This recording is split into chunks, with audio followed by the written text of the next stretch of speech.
Hey everybody, welcome to Bearded Baker Banter. We got a special Thursday edition because there is a little bit of a golf tournament this weekend. Whoa, that's weird. Trent. I was literally just going to do that, but no, I was going to do it. It's one of I love golf tournament weekends, especially majors. The Masters is obviously the top one that I'm a fan of, but man, there's nothing about having an excuse to sit on the couch all weekend and watch golf. You know what I mean? Gotta love it. Father's Day this weekend too. Congrats to you fellas on that. So I mean, you guys too. This will be my first one. Yeah, me too, Trent. Man, there you go. Hey, cheers to that.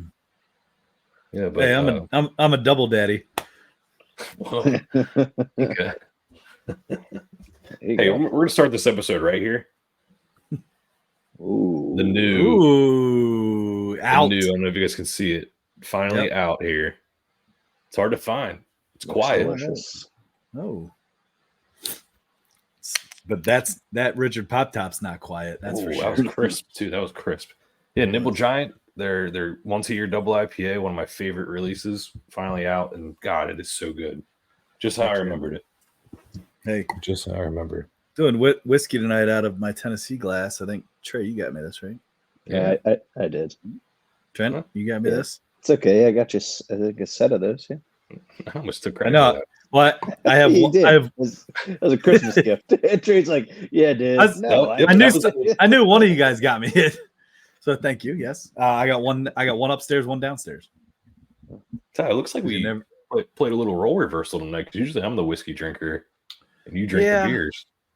Yeah, a lot of yard work, so a little warm, and just drinking a lot of water. So just keeping it low key here.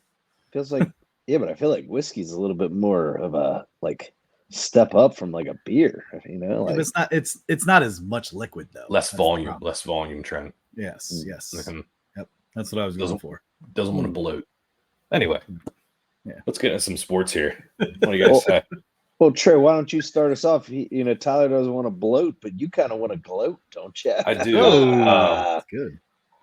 I absolutely do. So I will start us off with our baseball segment here, right? Ball, strike, wild pitch. I'm going to start specifically with the strike, and I'm going to do a little tooting of my own horn here, if you guys don't mind.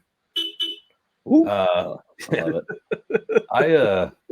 So it's not confirmed yet. Not going to take full credit because it's still in the works, it sounds like, and there's only been really one or two not too reliable sources that have posted about it, but one of my wild pitches might be coming true sooner than what I thought, fellas. So Tyler, why don't you roll the tape here, and then I'll get into it afterwards.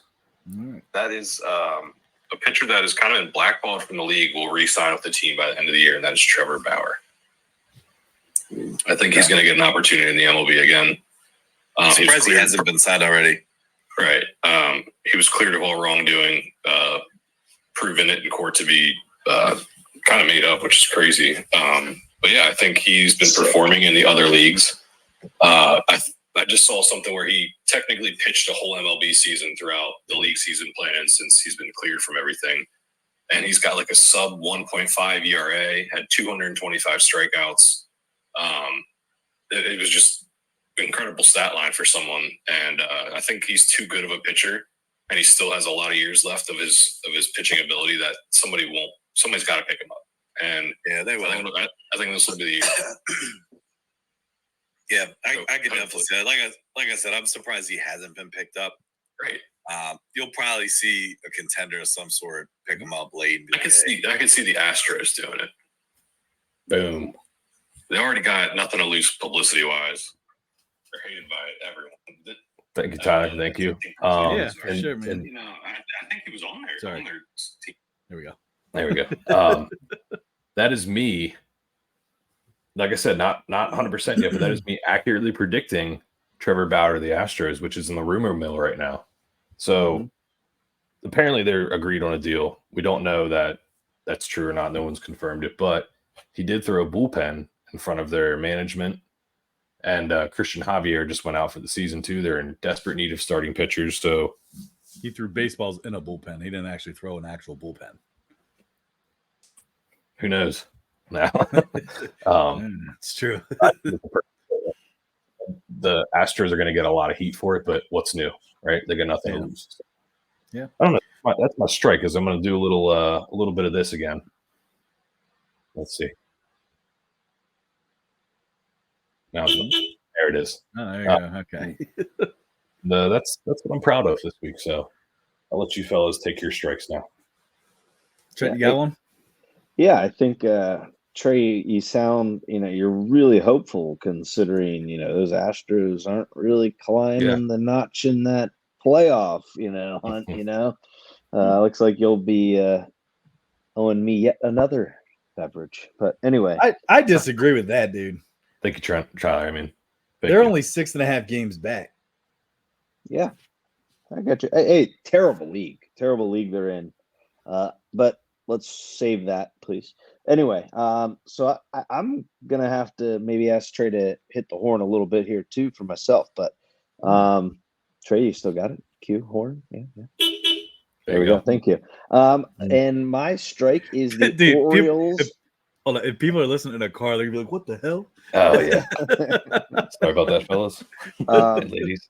I'm going. I know I'm kind of a homer tonight. I'm just going to give you guys a fair, a heads up. But Orioles team total, boys, has treated us pretty nicely through the weekend and early week. So the wager itself has been my recipe pick for 4 days straight. Of course, I have to kind of go away from them today, and I missed my pick. I apologize. But it's more so just to talk about the fact that you were getting 150 or better on their odds for them to score 3.5 runs against some teams that, quite honestly, I know they're in the midst of playing the Braves, all right, which they would have covered 3.5 today again versus them. But a 4-game sweep of the Rays and now the Braves.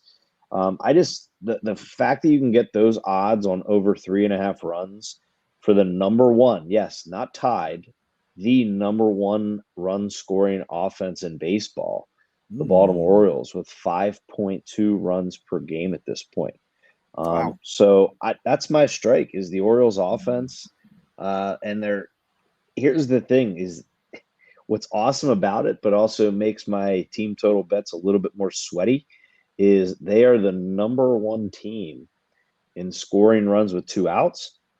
And they're the number one team at scoring runs in the 7th inning or later, which is a very interesting statistic. Means that they can come in clutch and be a little resilient, which is huge for a team, especially when it comes late in the year.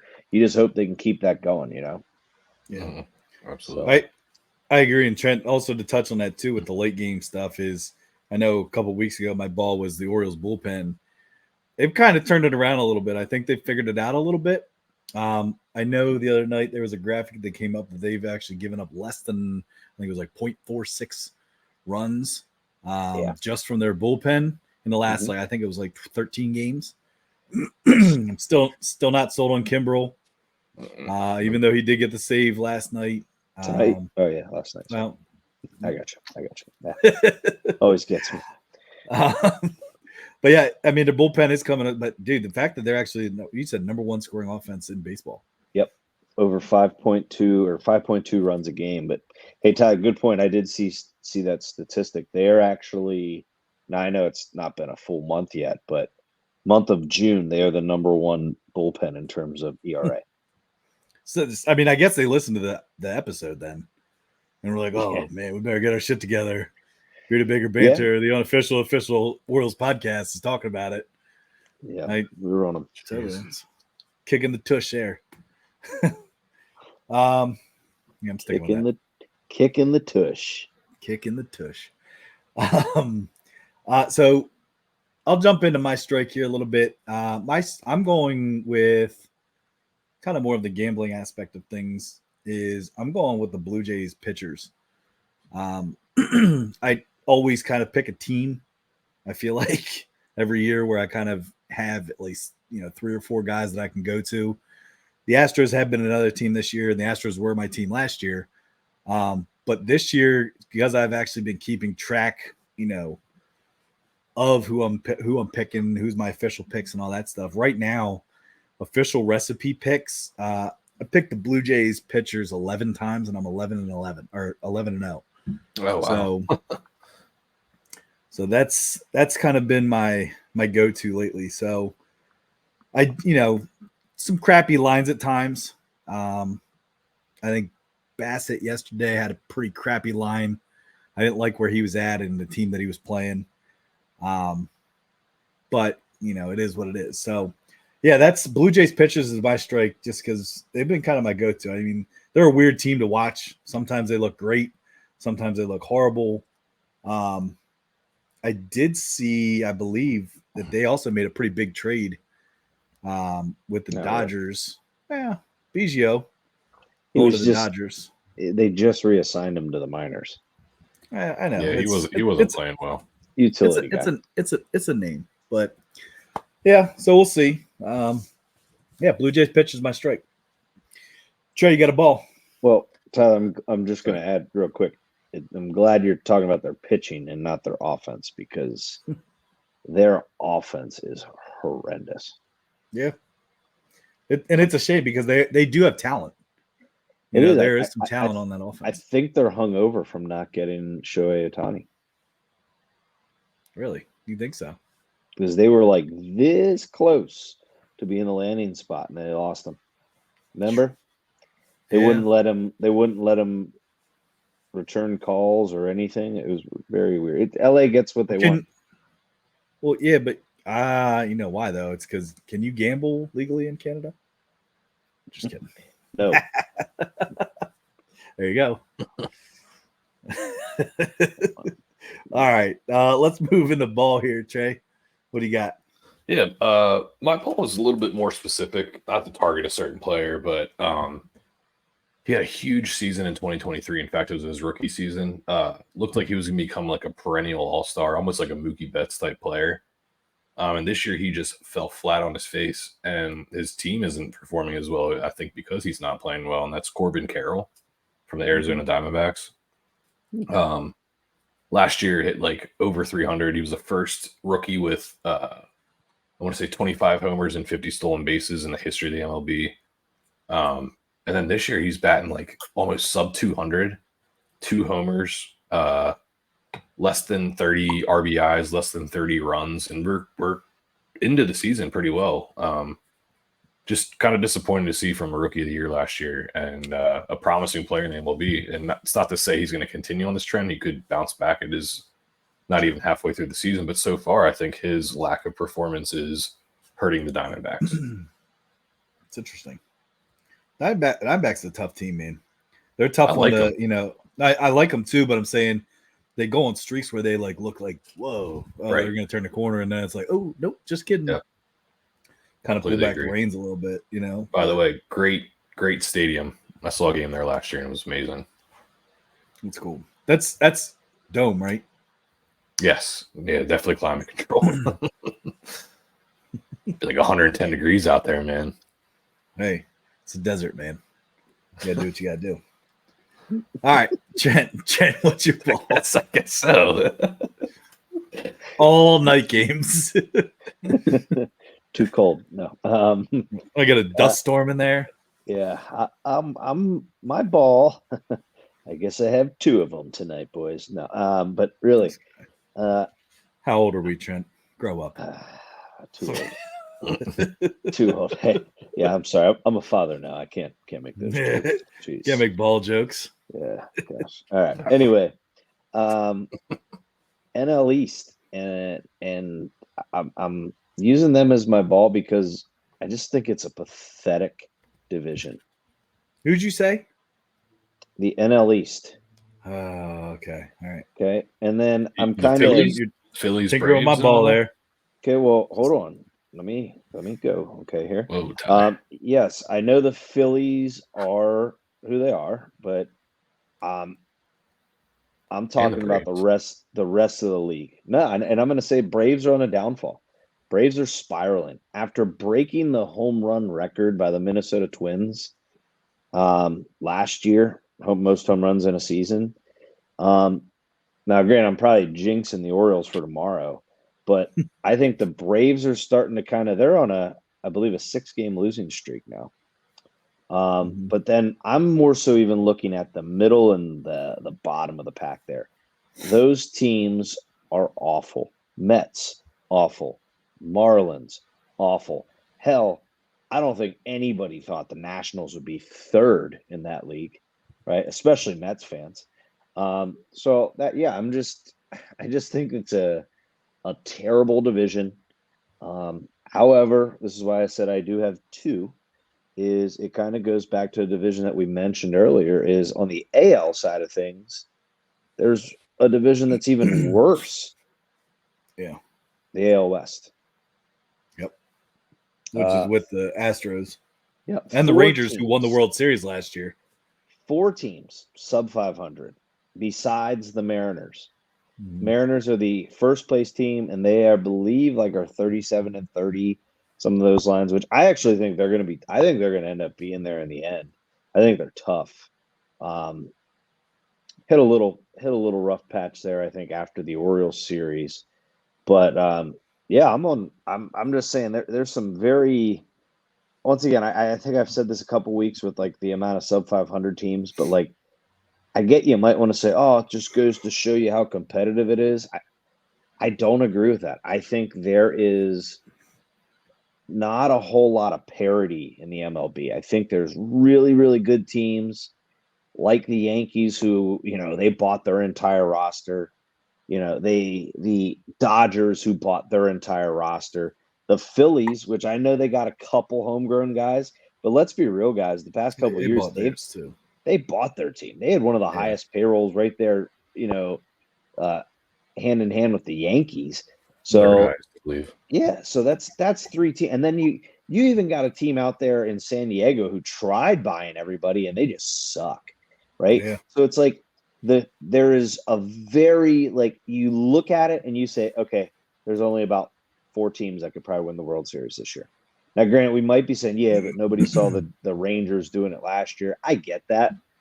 But right now, I mean, I would be surprised if it's not either the Dodgers, the Yankees, the Orioles, or the Phillies, right? And what's awesome about it is I hope it somehow would work out to where those are the 4 remaining teams. And let's pray to God it's not a Yankees-Dodgers World Series. That would be the most disgusting thing ever, and I would not view it. I'd watch. It would actually be an exciting World Series, but it would not. It would suck for our fandom. Yes, I completely agree. Not a chance. But yeah, that's where I'm at, guys. I just those 2 divisions today when I was looking through the standings, it caught my attention. I'm like, that's pathetic. And you know what? The good teams are taking care of business. So, you guys, we can all criticize teams for having an easy schedule or even portion of their schedule, but geez, it's hard to find. Got to play a game. It's hard to find a team above 500 to play against. So it's fair. Football. Yeah, no, that's a fair assessment. Check your headphones. Might have kind of faded in and out. Say something again. No, I'm serious, Trent. Yeah. Okay. All right. I was just making sure your headphones were right. You kind of faded out and in there at the end. I was like, whoa, I think we lost him. No, you're good though. Hello. I know. Sorry, I had a glare on my screen. I was trying to fix that, but no, that's all right. So Trent, I was worried you were going to actually take my ball, but my ball is the Atlanta Braves, and it does kind of go to, I think, Trey. Was it your wild pitch last week? That they wouldn't make the playoffs? Yeah. So kind of along those lines, I'm not saying they're not going to make the playoffs, but they're on a 5-game losing streak. And again, I don't care this series, obviously. I don't even really care for the Braves, but just kind of disappointing. And I know they've had, obviously some big injuries early with Spencer Strider being done for the season, which I don't know if you guys did see that there was a report that came out, I think like a month or so ago, that Strider's injury wasn't as bad as they thought. Is projected to be back early next season. So he's still out the whole season, but when they looked at the ligament, he was all right. But losing Acuna, I feel like they've kind of they're tanking. it's almost like they just kind of got the rug pulled out from underneath them, and it's like, oh, let's survive. Yeah. Because there are a lot of good players on that team as well, and I mean, and they have some good pitchers too. But yeah, I don't know. The Braves is my ball just because I feel like they just kind of got punched in the gut and just can't recover. You know, that's kind of what it seems like. I mean, Yeah. I'm not gonna lie. I'm kind of impressed that the Orioles took 2 straight from them because they're not an easy team to play. You know, regardless of injuries and stuff, they're always tough. They're always in the mix. You got to think when they have players like Strider and Acuna playing, they're an elite team, right? Oh, absolutely. But when you take those guys out of it, they're still a very good team. So it's like, yeah. I mean, you got to win regardless. There's no excuses. Yep. They are getting buried though. Like, I think they're almost 10 games back. That's exactly how much they are. Yeah, that's it's hard. I mean, I know there's so much baseball to be played. I know we say how long a season is, but you can't expect a team like the Phillies to literally give up a 10-game. Dude, Trent, the All-Star break can do some wild things to teams, man. Let's put it that way. Like the All-Star break can change. It's like a whole new season. I've seen teams that have 15, 20 games back that win their division. Yeah. Like all it takes is a run. And the opposite for the team that you're trying to catch up to is a losing streak, right? And that happens in baseball. Yeah, it's true. It's not wrong. It's very all fickle. Right, well, the tangled web we weave, isn't that what they say? All right, well, let's close out baseball here with our wild pitches. Yeah. So, I actually had a different idea from a wild pitch, and then I kind of shifted once I did some research. My wild pitch is originally going to be that Rob Manfred isn't going to be a commissioner for them in the next 3 years, but with some research, I found out that he already agreed to step down in 2029 when his term ends. So it's his 3rd term. Obviously, that wasn't going to be a good wild pitch. It was going to be factually wrong no matter what. So I did some more research, and I was looking at MLB executives, like the list and who's next in line. And there are two people that I think that could take over for Rob Manfred. So my wild pitch is that the MLB will be the first major sports league to have a female commissioner. Wow. All right. And that commissioner is Laura Pitaro-Wish, who is currently the executive vice president, I believe. Yep, executive vice president and general counsel for Major League Baseball. The other guy that is probably more likely to become the commissioner, his name's Dan Halem, but either way, we're talking about Laura right now. What makes me think she's going to be the commissioner is her specialties are commercial transactions, intellectual properties and investments, and along those lines, it sounds like she's going to end the blackouts, is what I'm getting at. Her goal and her quote is to engage more fans and make them more engaged in the sport. That's what you need. And that to me sounds like, let's make every game viewable no matter what. Yep. Not just the radio, right, Tyler? No, don't get me started. But seriously, so that's $3.99. Yeah. No blackouts on the radio, guys. Too good to be true. It's absurd. No, so yeah, that's my wild pitch, is that Laura Pitaro-Wish will be the commissioner when Rob Manfred steps down. Hey, Laura Pitaro, 2027. Pitaro. Yep. Pitaro. Laura Pitaro. Laura Pitaro? Laura. Last part, Wish. Yes, Wish. Like a G, W-I-S-C-H. Like a genie. Yeah. Okay. Like Wish. Yeah. Yep. All right. I like it. It is a wild pitch. I like that. Yeah. Trent, you got one? Yeah. I find wild pitches are a little tough because we're not really a show of just like random hot takes. We're very research based. Wouldn't you guys agree? Or trend? I mean, it's not that hard. And... It's not that hard to make an accurate wild pitch. Oh gosh! Wait, where's the horn? Doot doot over there. Okay. Anyway, Yeah, my wild pitch. I don't think it's too wild, but mine is already going in the direction of the All-Star game. Baseball All-Star game. Yes. Okay. Only major No. sports league. Well, you just got to clarify. We're talking baseball time. Anyway. Sorry. I don't know. There was a basketball highlight just popped up, and I was like, Out of "Oh, left field, sorry." Tyler Baker. Yeah. Hey Trey, wasn't Angels in the outfield about the Braves? The Atlanta Braves, right? Yeah. Shut up. God, I wish we were here that episode, Trent. Hey Trey, isn't that football movie The Little Giants about the Eagles? Okay.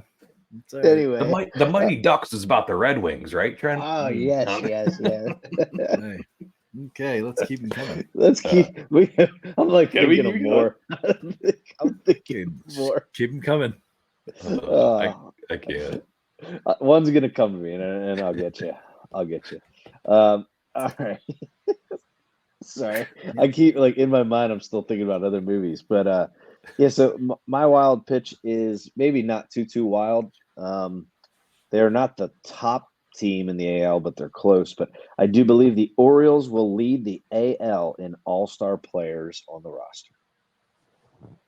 They could have four. They could have 4 starters. I don't know if you saw that. I'm going to name who I believe will make it, and I think all the field. I think the field players should be the starters. The one that will be the most argued against because it's a tough position. Is I'll name him here, but Gunnar absolutely should be a starter. He's not starting. The All-Star game's a joke. Adley Rutschman should be a starter. Once again, not a starter. It's a joke. The one that I think honestly is Ryan Mountcastle. Ryan Mountcastle is he's coming on, man. Statistically, he is the best first baseman in the MLB. Not home runs, but slugging, hitting overall, fielding. He's a Gold Glover. He's a former shortstop playing first base, by the way. Interesting. Most people don't know that about Ryan Mountcastle. The only reason I'm okay with that is there's 2 guys that are better than him in first base. Who would you say? Freddie Freeman. It's NL. So I'm saying that's why. And Olsen. See. That's NL. Olsen, and then I was going to say, Bryce Harper as well. NL. Thank you. I know. Right. They're all NL. That's why it took me a little bit. I would not say in the field, I think Mountcastle's better than Bryce Harper at first base. Can the NL play on the AL team?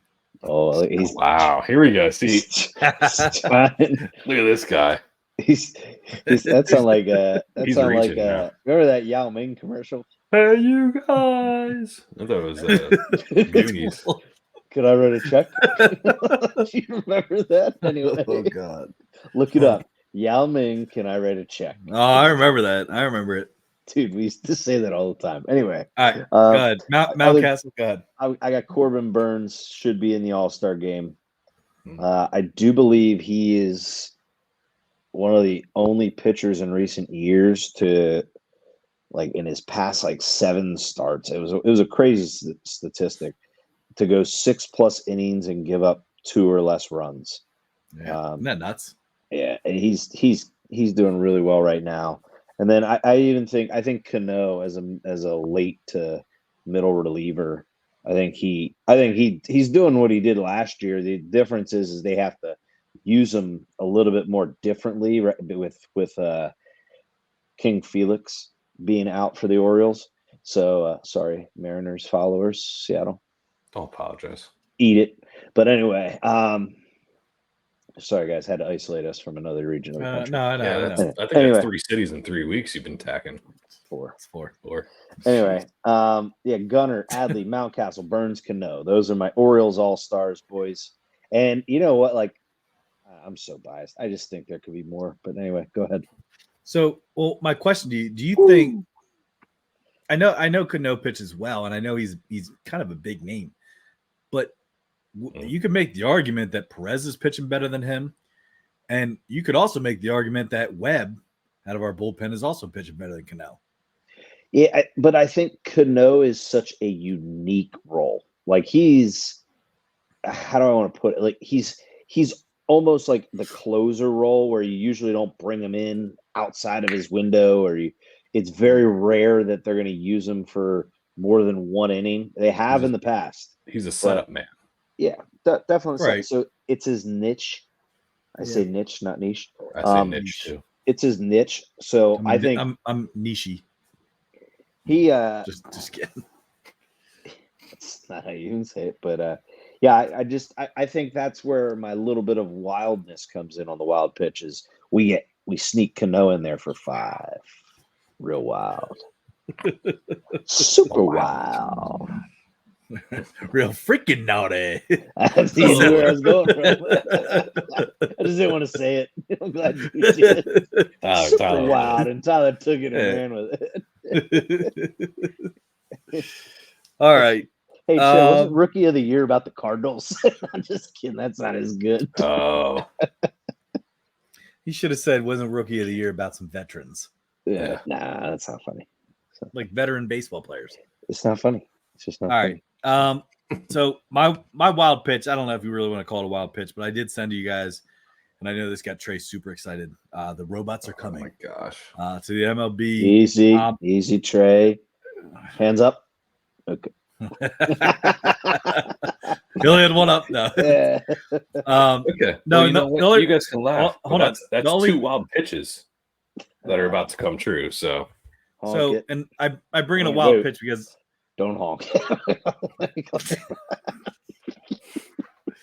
I say it's a wild pitch because I do think it will be there quicker than we think, and almost to a point where it does kind of seem like they might even go with it next year. But what I will say is that the article that I did send you guys when it came out is that they described it as, because it helped me understand, because I'm just thinking like, oh, how are they going to do? Is there not going to be an umpire? There's still going to be an umpire behind the plate, which I told you this. They're gonna relay the calls. Right, and but the way it helped me understand it was then when they described it, they use it for tennis, for calling it in and out and stuff, and that actually it made so much more sense to me. And I'm like, oh, so it's like an immediate thing versus like, strike. You know what I mean? So for it to be like that, I'm cool with it, man, because you're still employing somebody there behind the plate. You know what I mean? Because you're always going to need the human aspect of things, in my opinion. Yeah. But if you really do want to get it right, I mean, again, I kind of go back and forth where I'm like, I hate it because now you are taking the human, piece of it away. But then if you look at guys like Angel Hernandez, like, yeah, maybe, and who knows, maybe you should just use it for certain umpires that are just awful. So Tyler, what I was reading with that article that you sent, and it sounds like the MLB is employing the robot umpires, but it's a compromise right now. So there's very, very passionate people on either side of this argument. Some truly just want full robots. Not me. Promise you guys. Passionate. And then the other side is saying don't even consider it. We need like this, like you said, Tyler, the human aspect, that kind of stuff. So what the minors is doing right now is every pitch is being monitored by that robot, but the umpire is still making the decisions of his judgment. Right. So then now what happens is you have 3 challenges the whole game. And it can, if you think it's wrong, then you have 15 seconds to say, no, I challenge that. They show it on the big screen, that tennis replay. And then they make it, okay, challenge overturned, or no, that what actually was a strike, that kind of thing. So it's a compromise. You have the ability to use the robot to challenge, but the umpire is making the initial call still. And then once you only get 3 challenges a game, right? Yes, but if you win your challenge, no matter how many you have left, you keep it. If you lose your first challenge, now you have 2 the rest of the game. You win your next one, you still have 2. You win your next one, you still have 2. You lose your 4th one, you lose that. Now you only have 1 left the whole game. That's how they're doing it. I don't hate that as long as it's like quick, because you talk 5 seconds.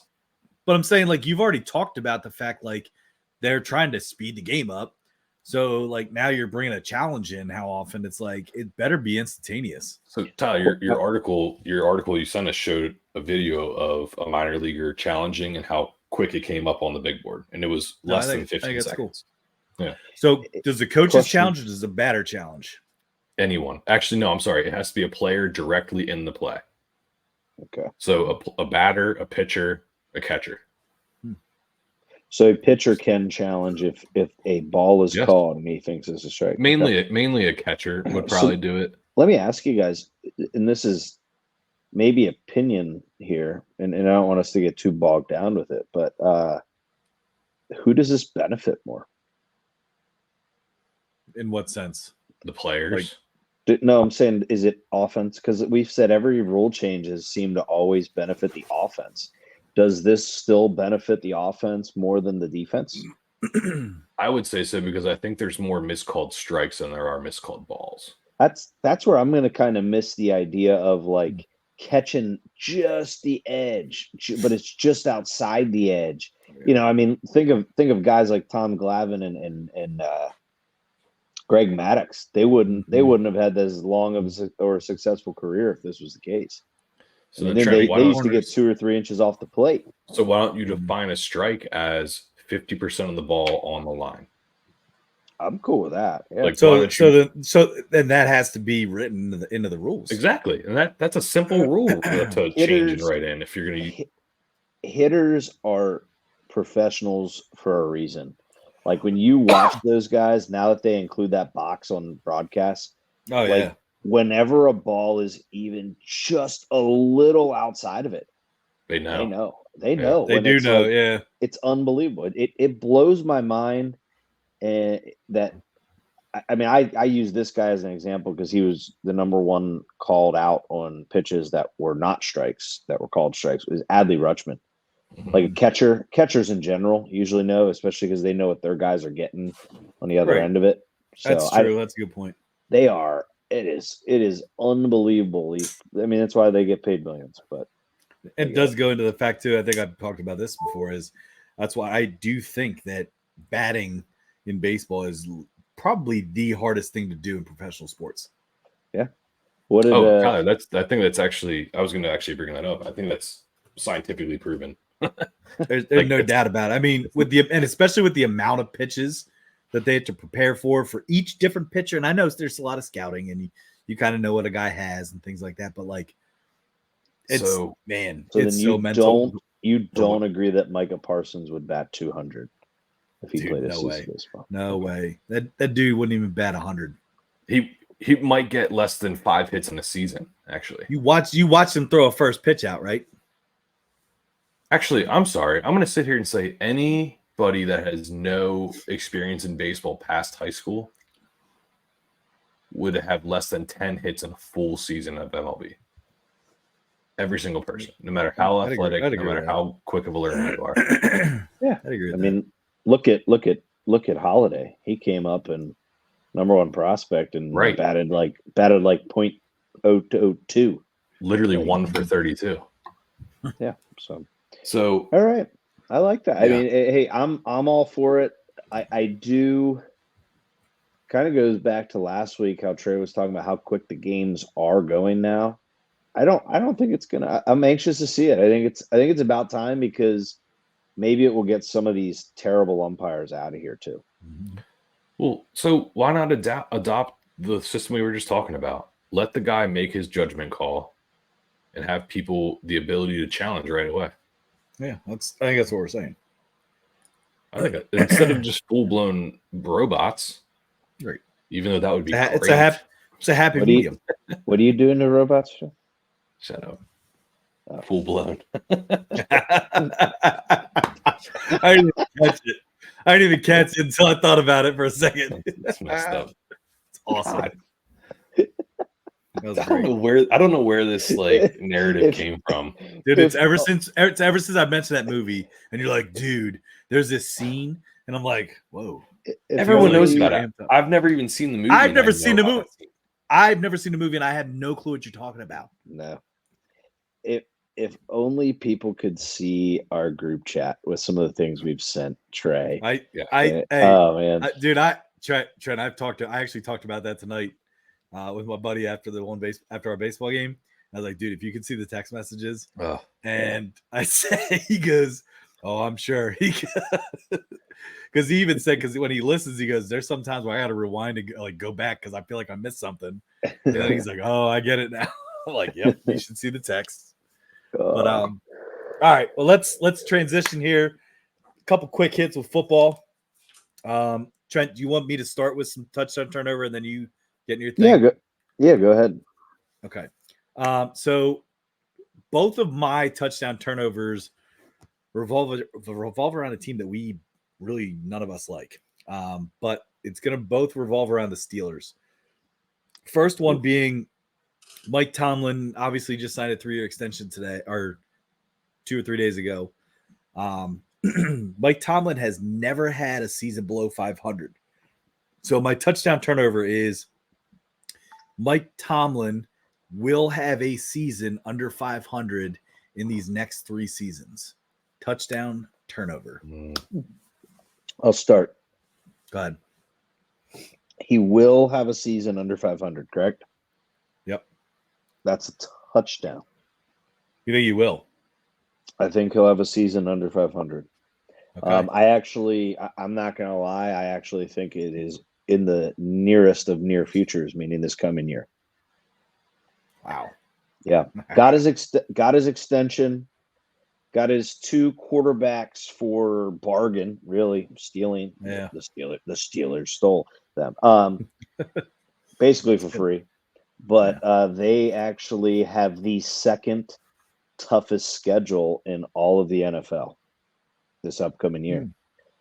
So that is troublesome for them. You got to play the Browns twice, who had the number 1 defense, who also the Browns have the number 1 hardest schedule. They've got to play the Ravens twice. And then I think I hope for their sake, you're going to have to play a healthy Joe Burrow and the Bengals twice. And if they can fix their contract issues to some degree, that right there, that's 6 really hard games in their division. And then, the rest of the way. So I think, Tyler, that's a touchdown because I think it could actually happen this coming year. Okay. And don't be fooled by the coaches getting extensions. Okay. Even the owner of the team, Rooney, said the organization and the city is getting tired of mediocrity. Right? That's his quote. They're getting tired of mediocrity. That is a championship winning city. As much as that hurts me to say something like that, but they are. They lead the NFL in all Super Bowls, correct? Tied. No. Tied? Tom Brady does. Okay. Right, but team-wise, I'm saying, franchise-wise. So they're tied. So it's like, if you keep just going 500 or, who are they tied with? Patriots. Patriots. Okay. It has to be. But so that's Tyler. I'm with you on that, and it's not even the hottest of takes of saying if they go below 500 that he doesn't see all 3 years of his extension. It's fair enough. Trey, before you get in your pick, your touchdown turnover, don't forget Jeff Fisher. Jeff Fisher was Mr. 500. He got an extension and got canned that season. You did, Trent. You did mention Joe Burrow. You said hopefully healthy. I would like to mention that Joe Burrow has been working as a pianist in the offseason. So tickling the ivories. Plus, I just think the word pianist is funny. So I just wanted to say I was going to say, why bring that up other than the fact you wanted to say totally, even that right there, you didn't even say the word right. You actually said the private part. I didn't. I said pianist. Pianist. Pianist. You have to say it. Yeah, say it fast. Yeah, pianist. You do, because you want it to sound like the private part. I do like the Trent, I'm a dad now. I can't make jokes like that. Hey, I said private parts, not the actual thing. I know. Tyler, I'm a big fan that use the term or the phrase "tickling the ivory." Right? Isn't that a great term? I love that. Thought you were going to say a big fan of pianist. Only in robot form for Trey. Trey, you literally set it up for me to get you every time. Yeah, I guess so. I guess I do because, man. No. Only the mechanical kind for Trey, though. God. Robots. Anyway, I'm going to answer your touchdown turnover question now, Tyler. Yeah, and that is I'm gonna go. Wait, hold on. He will have a season. Will under have a 500. season below. Yes. I'm gonna go touchdown with that as well. And I agree with Trent to an extent. If it's going to be any season, it's going to be this season.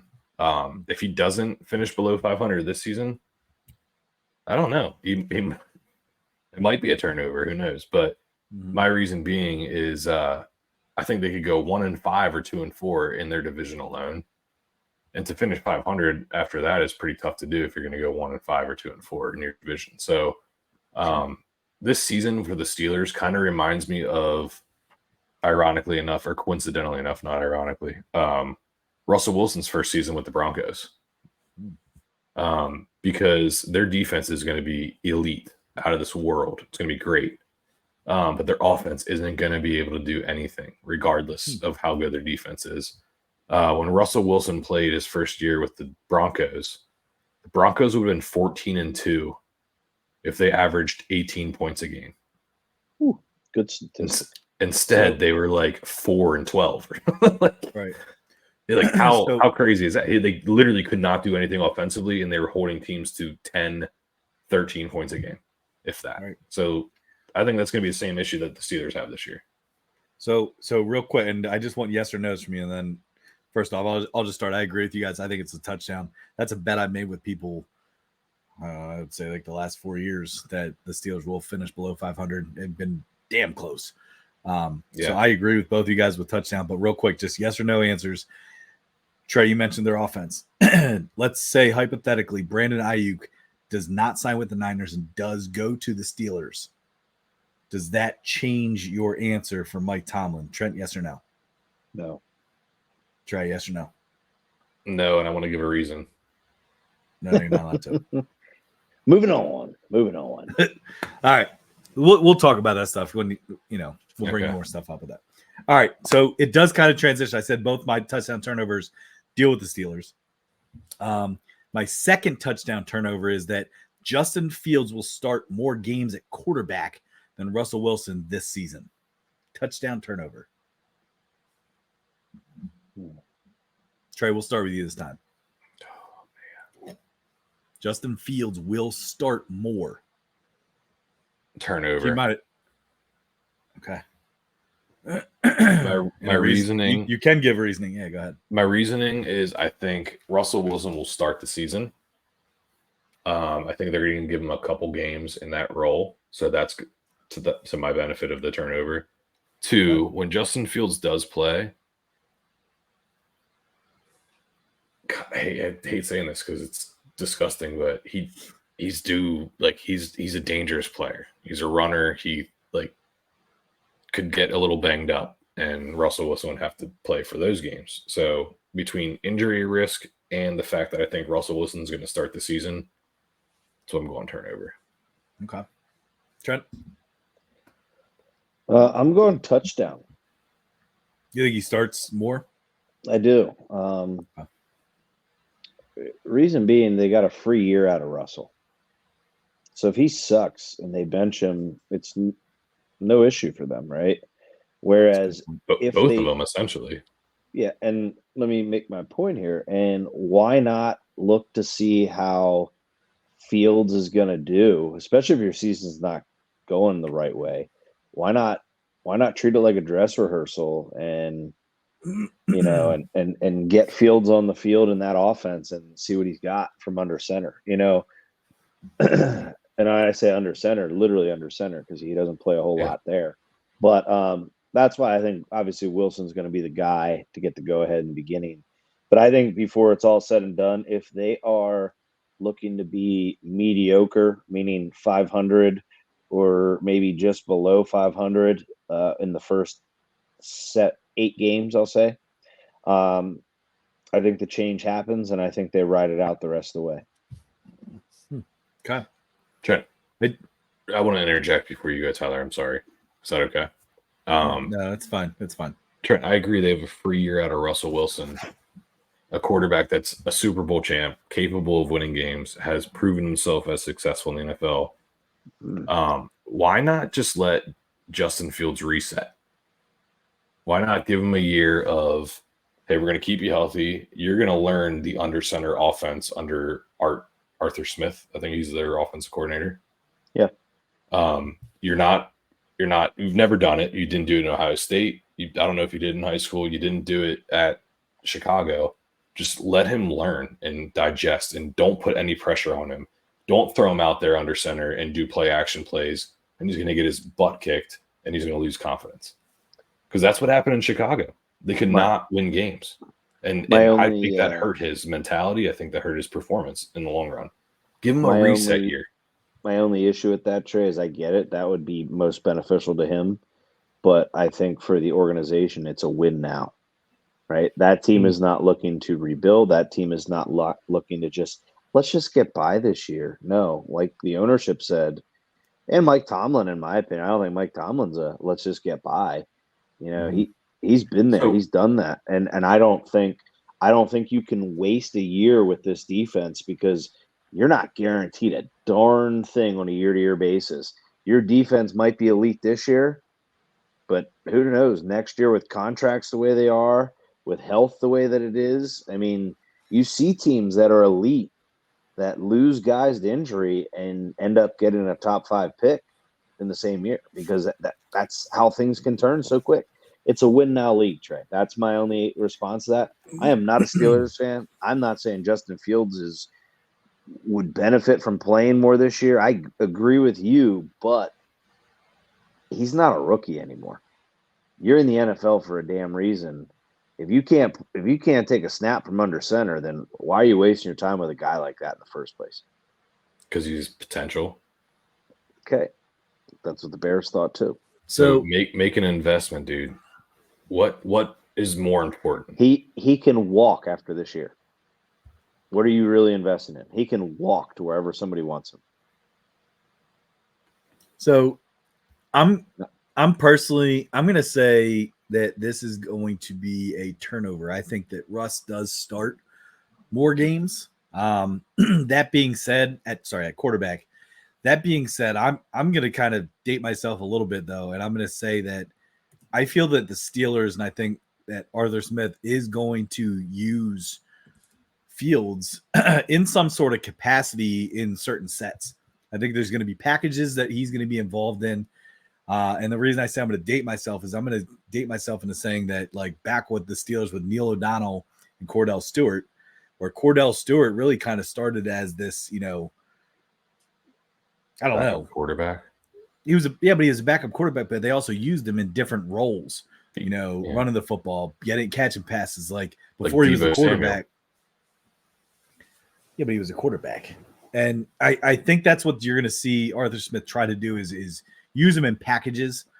So I do think that Russ, I think he'll start more. That might be 9 games. That might be, what is it now? 17 games, right? Yeah, so it has to be 9. So I that might be 9 games. It might be 10 games. I don't know. I'm not going to make a prediction yet, like I did last year, saying that Jared Stidham would take over for Russell Wilson. So toot that shit too, Trey. But Zach Wilson's going to be a starter.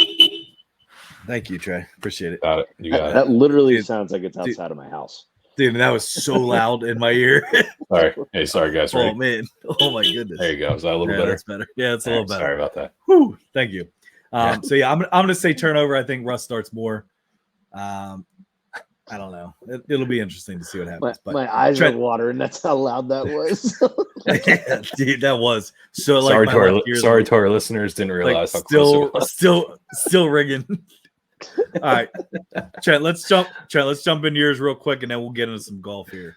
All right, so real quick, I saw a graphic from, I think it's for the NFC, so I figured I'd say it's from Pro Football Power Rankings, and it's based on the odds to make the playoffs in the NFC. And I just want like your biggest surprise, or maybe a team that you thought would be in there that's not, just the reaction, maybe. Try to keep it short, sweet, but with the lowest or on this list, because it's the top 8 percentages, Number 8 and 7 are actually a tie. Rams have a 44% chance to make it. Bears have a 44. Then it goes to the Falcons with a 53% chance. Then the Packers with a 54% chance. Cowboys with a 60% chance. Lions with a 62% chance. Eagles with a 63% chance. And then 49ers with a 75% chance to make the playoffs. So Is there any- Niners, Eagles, Already, And I'll then who? rattle it from top to bottom now. Niners, Eagles, Lions, Cowboys, Packers, Falcons, and then tied are the Bears and Rams. And you're asking us who's going to make the playoffs as a surprise? I guess, are you surprised by any team that's on that list with that high of a percentage to make it? Or The Bears. well, no, yeah, that's what I would like to point out is how many NFC North teams are on that list, Trent? 3 touchdown or turnover, Trey. Whoa. Hey now. Can I tell you who I think should be higher on that list? That's on the list already. Yeah, it's a good reaction. Rams. The Rams. 100%. I'm with you on that. I'm with you on that too. A team that should absolutely be lower. The Eagles. Mm. With their offensive coordinator. I think Ooh, Dallas. and Dallas their- should be lower. Yeah, I could see that, but the Eagles at second? Can I just Below the Eagles- Niners, the Eagles were a second without Eagles- Jason Kelsey to do the tush push. Because you know the tush push is not going to be the tush push this year. Without Jason Kelsey. I'm not going to call it a oh, my bad. I'm sorry. I just hit my microphone. Sorry, guys. you want to like blast an air horn at us? Yeah, my bad. No, what I was going to say is with Tyler, no Jason Kelsey, who is a locker room leader, the chief of the offensive line, 2, with a fractured, not broken locker room. I think it's fractured. 2, with a crappy offensive coordinator history. It's the same. Oh, how are the Eagles number 2 in that list? Well, for you saying, or asking, how could the Eagles be number 2 at the highest odds at 63% chance to make the playoffs? It's got to be 2 things. One, it's based on their strength of schedule coming up. They have a top, I believe they're in the top 5, might even be top 3 of the easiest schedule to play this year. And then, I mean, even look at it this way, even if you consider that Packers-Eagles game to be a road game for them this year, it's not fair because it's a neutral. It's a neutral game. You know what I mean? So they might have one less road game for that reason. But the other thing I think is just based on the personnel and what they looked like the year that they lost the Super Bowl. And they have a lot returning. I know they lost their center, and I totally agree that that's super important. Matter of fact, center is the most valuable position on the line, unlike what Zach Bleiler likes to say. But anyway, but no, I think it's just the reputation and what people saw from that team all of 2 years ago, and then for about like the first half until they played the Niners of the year before. I mean, from that moment forward, they were kind of a broken team, broken locker room. So we're living in the past. I do think. I mean, everything right now, Trey, is a projection, right, or a percentage. We don't know. There could be teams out there that come out and just absolutely suck. I mean, you're literally putting a team in the NFC top 18 with highest percent chance with a rookie quarterback. Quarterback in a division versus the Lions and the Packers, and you still expect them to have the good chance to make the playoffs. I think it just speaks to the whole NFC. To play devil's advocate is Jordan Love. Jordan Love was essentially he's a second-year player. Like he's not like this experienced quarterback. Granted, he had give heck of coordinators a first year, but like give coordinators a whole year's worth of film. Yeah, and Trent, that's okay. Can I tell you what's holding the Eagles back? Go ahead. I've been preaching this. I've been preaching this since last year before. Jalen Hurts is not a top 10 quarterback in the NFL. He's not. Ooh.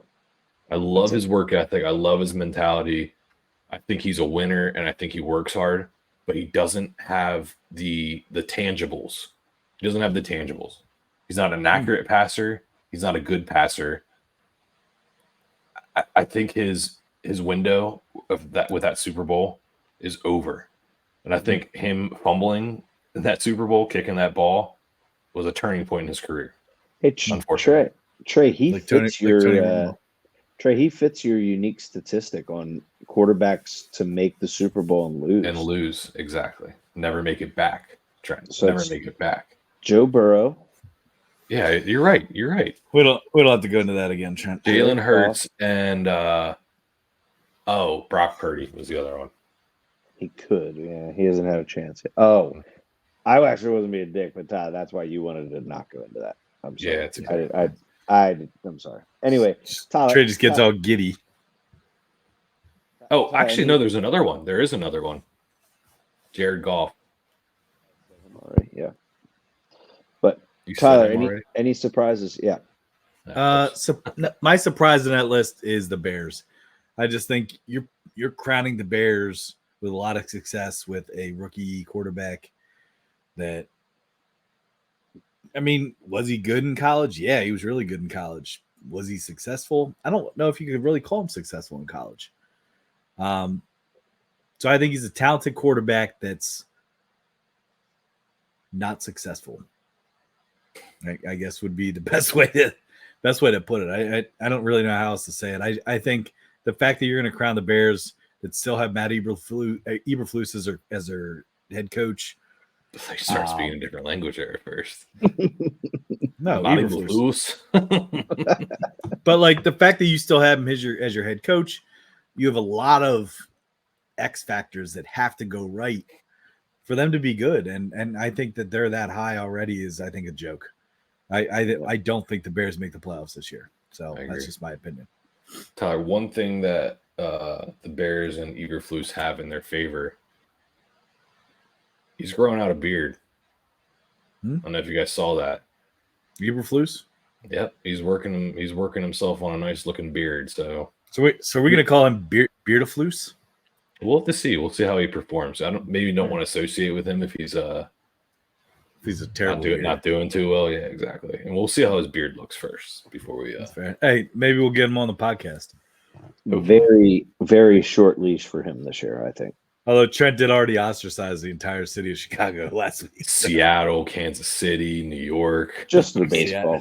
Just their baseball teams. All right. Hey, let's jump it. Let's wait real quick before we get into golf. I'd like to say just a few things. RIP Bill Walton. Bill Walton obviously passed away a couple weeks. RIP to Jerry West, passed away today. I don't know if you guys saw that. Today or yesterday, yeah.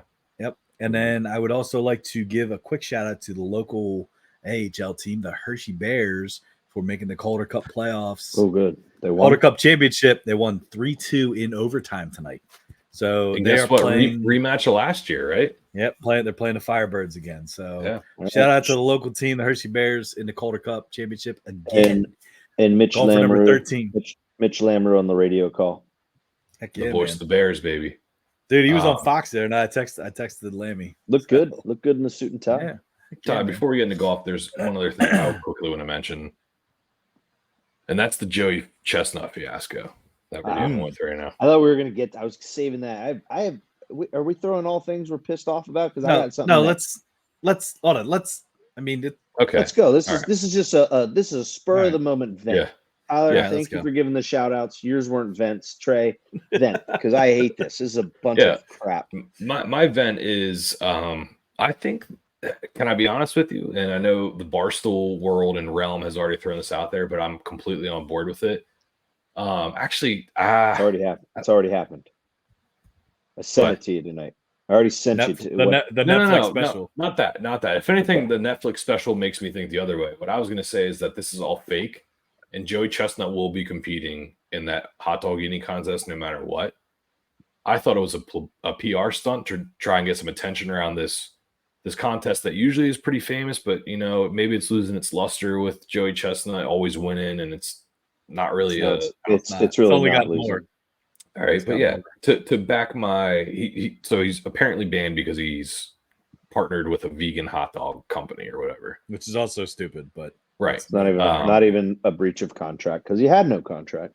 Right. But the thing that makes me the most mad is like Nathan's is taking the stance on vegan food and plant-based meat, blah blah blah, which I agree with, Nathan. I stand by you. They have But- plant-based meats though. but- That's what's crazy. Hold on. Yes, exactly, That's Trent. true. They That's have an true. Impossible Burger that Exactly. they sell. So what are you so upset about, Mr. Nathan's company? Yeah, a Like- bunch of wieners. A bunch of hypocrites is what you are.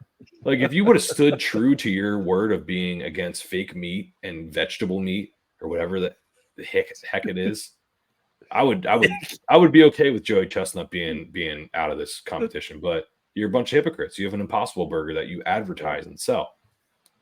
So I think it's a PR stunt. I think he's going to be in this, and I also think it's to promote his match with Kobayashi and whatever on Netflix. And guess what? And guess what? We'll probably be eating Nathan's hot dogs on that competition. No. You think There so? you Nope. go. Probably. I think they go Hebrew National. Yeah. I was gonna as they say, should. As they should.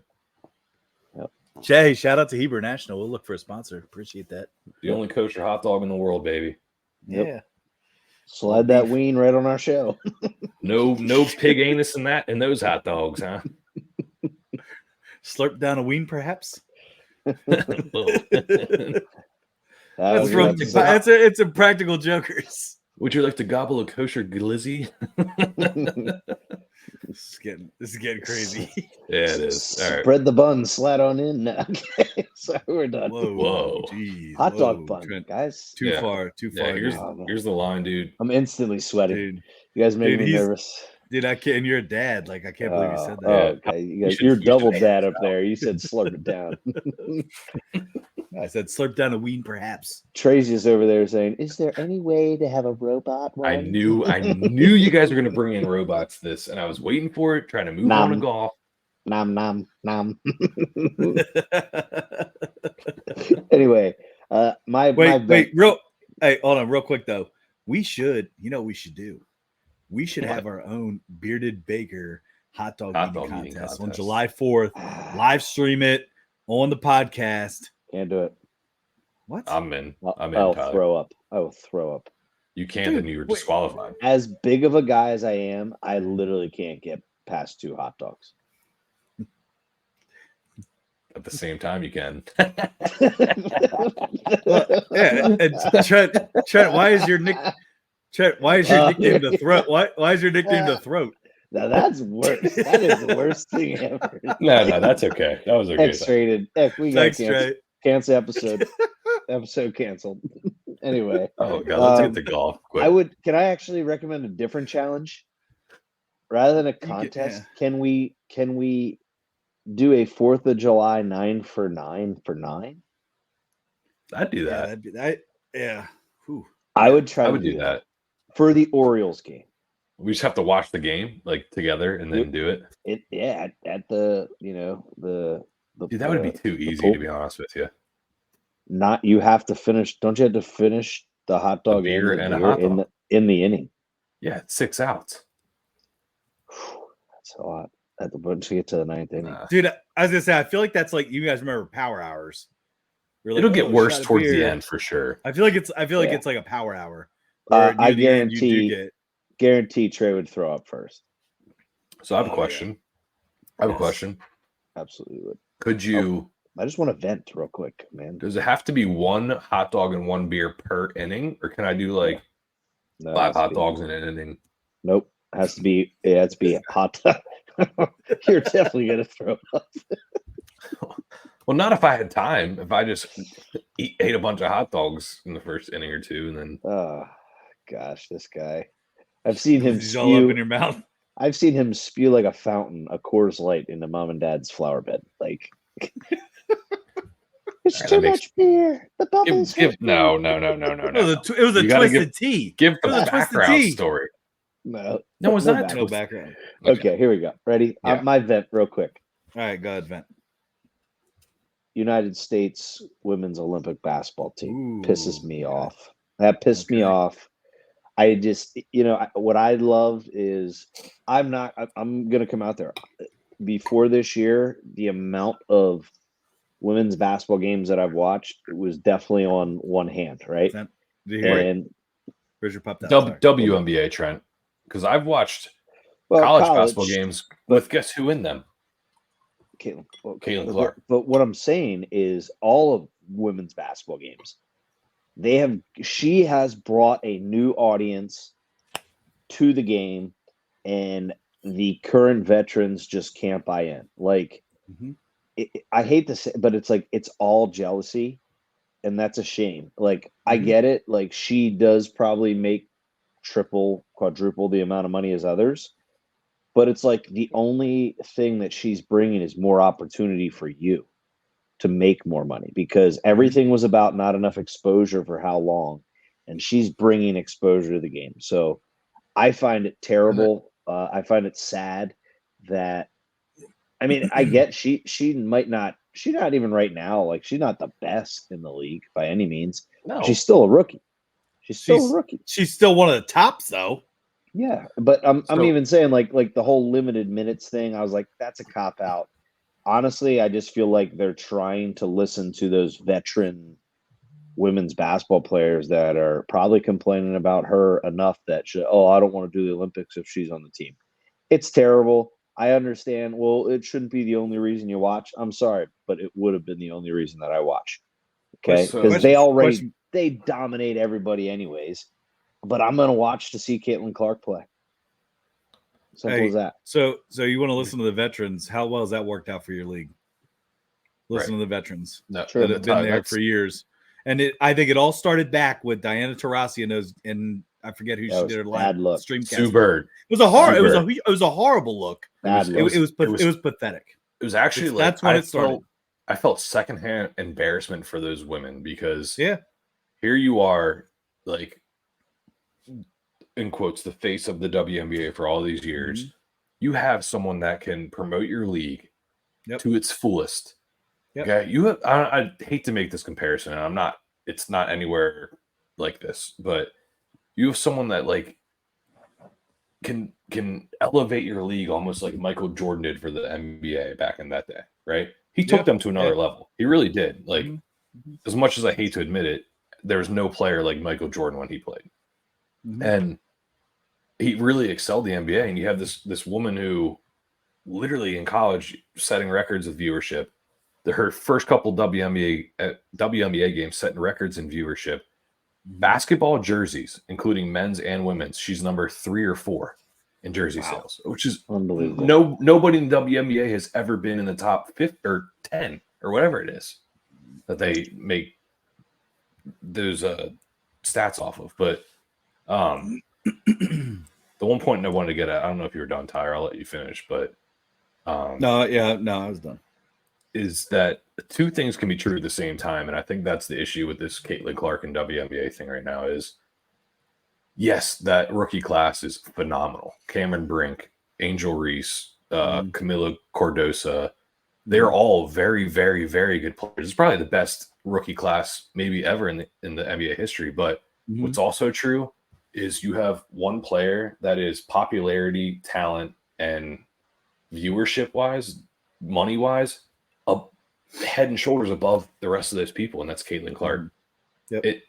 Both two things can be true at the same time. It's a great rookie class. They're all impacting the WNBA, but Caitlin Clark is impacting it the most, hands down. Not a question. Simple as that. I think Dave Portnoy made a good point in his rant the other day on Barstool. Just about how absurd it is to literally let her off the team. Like, and he made some good points, and they were very probably controversial points because a lot of people don't want to hear the truth. But it makes a point when you have your star player that's not representing your country. Nobody gives a shit.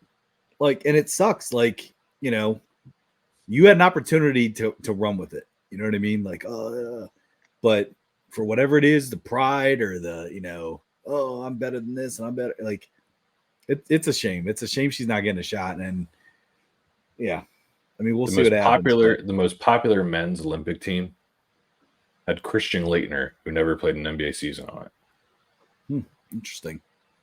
Is that the dream team? Shout out Christian Laettner. Shout out Duke. And you're telling me no matter what, you can't just put, even if she doesn't plays a minute or two, whatever, in the junk minutes, like she's going to bring viewership. Yeah, for sure. And popularity. People are going to buy her Olympic jersey. Little kids are going to want to watch her play on TV in the Olympics. It just blows my mind how they are not embracing her. Like nobody's gonna tune in.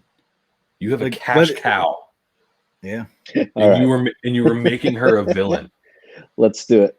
Let's wrap it up. All right. Yep. Let's go into golf. Yeah, you're right. All right. So we got top 10, top 5, winner, and surprise winner. Anybody want to start? Actually, Trey, you want to just give us a quick little spiel about Pinehurst? Oh, do I ever? Just a little spiel. Yeah, Pinehurst it's the golf mecca. I've been there last year, and it's just it's golfer's heaven, to be honest with you. They got 10 courses on site. Championship course is number 2, which they're playing this week. This will be the 4th U.S. Open held there. Fun fact about this course, which is actually mind-blowing. In the 3 U.S. Opens that have been held there, final scores, there have only been 4 people under par total in all 3 majors. In all 3 majors combined, 4 people have been under par. It's a diabolical course. It's a Donald Ross design, and he's known for Donald Ross. He's known for his false fronts, but particularly Pinehurst number 2, it's his greens. You're going to see putts multiple times where people are on the green and they putt off of the green. So they have happy little trees there. Oh, that's Bob Ross. That's Bob Ross. Yeah, I made the mistake too. I almost said that. He paints a pretty picture. I knew you were going. That's why I said that. Yeah. No, but watch the putting. The putting is going to be the big thing this week.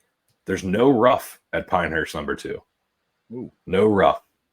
All the grass is cut the same length except for the greens. There's just wasteland. There's sand. There's wiry grass and stuff, but it's all native, just wasteland. There's no rough in Pinehurst, which is not common for a U.S. Open. They like that thick rough that people can't hit out of and so. But yeah, the greens this week. That's what to keep an eye on, fellas. Keep an eye on. Hold on, Trey. What'd you call those greens at one point? Diabolical. No. There was specific greens you said last year, I think. No, you're talking about the wastes, and that was the barrancas. That was it. The barrancas. Yeah, they were the dried up riverbeds and the LA Country Club. Stinky barrancas. Barrancas. That's right. Yeah. Okay. No stinky barrancas here. Nope. Just a bunch of wiry grass and diabolical greens. Ooh. All right. Trey, let's get into it. Start with our top 10. Top 10 finisher. Go ahead, Trey. Top 10 for me is a young player who's coming on hot. He's playing well. That's Tom Kim plus 600. Tom Kim. All right. Trent, go ahead. Not to be mistaken with Tom Cat. Correct. Okay. Anyway, I got Mr. 3D printed clubs himself, Bryson DeChambeau. I think he's playing pretty hot right now. And with that big swing off the tee, big clubs. The big swing off the tee that could be beneficial in this case. So. Sure. All right. I made this pick purely for Trey. I am going Corey Connors plus 600. Oh my God! Oh gosh, there he is. Yeah. If he doesn't make it, you owe us both a beer. No. Hey, I have a thing. If he doesn't, let's make an agreement right now. If any of our surprise winners ever win, we each owe that person a 4-pack. No, I feel like that person should buy us a 4-pack because they win with the a ton of money. Okay, fine, deal, whatever. I'm not doing that either. Really shot that one down. Yeah, I'm not doing that. Just because you win a bet, you're not getting a 4-pack. Surprise winner though? It's got to be a beer bet. All right, it's got to be a beer bet. All right. So what's next? Top 5. Top 5. I hate this bet for me. Don't like the guy, but I think he's going to do pretty well this week, and that's Rory McIlroy plus 240. Top 5. fresh off of a fake divorce. You have to call the divorce off. Yeah. All Make right. it My bad. top 5 is going to be Victor Hovland. Okay. My top 5, I'm going another guy I pick a lot. Cam Smith, plus 750. It's good juice there for a top 5, I think. Mm-hmm. Still have that little wispy mustache. Who, Cam Smith? Yeah. I don't know. He got a little blonde mustache, Yeah, doesn't he? Australian guy. Yeah. Live guy. Who isn't a live guy anymore? Good point. Hey, if Money you ain't living, talks. if you ain't living, you're dying. Damn right. Money talks. There you go, dude. They should use that as a thing. Yeah. Right. All right. Let's go winners. Winners. For me, my winner is a guy that I don't know if it was the U.S. Open, may have been the PGA Championship at the Country Club. He's got braces still. Not because of his age. I think he just wanted to get braces. It's Matthew Fitzpatrick, plus 4,500. That's your winner, That's my winner. not your surprise winner. Nope. Wait till you hear my surprise winner. All right. Trent, go ahead. Okay, I'm not like. quite as Corey bold. Connors over there. I'm not quite as bold, but I'm going with my favorite, Brooks Koepka, Okay. plus 2,500. Is that what it is for Brooks? Yep. Wow. He's due for a major this year. Yeah, I'm going for a shot in the dark here. This is going to catch some of you guys by surprise. I'm going with Scotty Scheffler. Oh man, really? I am, dude. I am. I don't care. It's terrible odds. I don't care. It's plus 280. But Okay. I do think Scheffler is going to win. So I did already wager on Scheffler as the winner because there you go. See, I did it additionally. I always do right now. How can you not? that's what I'm saying, dude. Put a little something on that. That's a decent. You can potentially cover your losses on every other bet. Well, you guys should have taken that DraftKings special then. The big dogs, Schauffele, McIlroy, and Scheffler to win, or the field, and that's still positive odds too. I think it's like plus 180. It was plus 250. Oh no, it was plus 180. Plus 180. The field was minus 250. Right. But all right, let's go surprise winners. Here we go. Trey? My guy, best putter in the U.S. Open, plus 11,000. Whoa. Denny McCarthy, baby.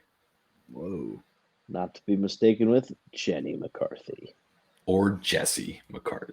It's McCartney. Damn. Shit. Or Joseph McCarthy. McCarthyism. Or Paul. Oh wait, no, that's McCartney too. Yep. Shit. Sorry, we're just full of them. All right. My surprise winner is Tony Finau, plus 6,000. That's a good one. Big Tone. All right. And my surprise winner is, sorry guys, it's right at our odds limit, plus 4,000. I went This Justin guy. Thomas. Man. What? Ooh, Trey doesn't Tyler, like yours. you clapping erasers outside or something? Chalk.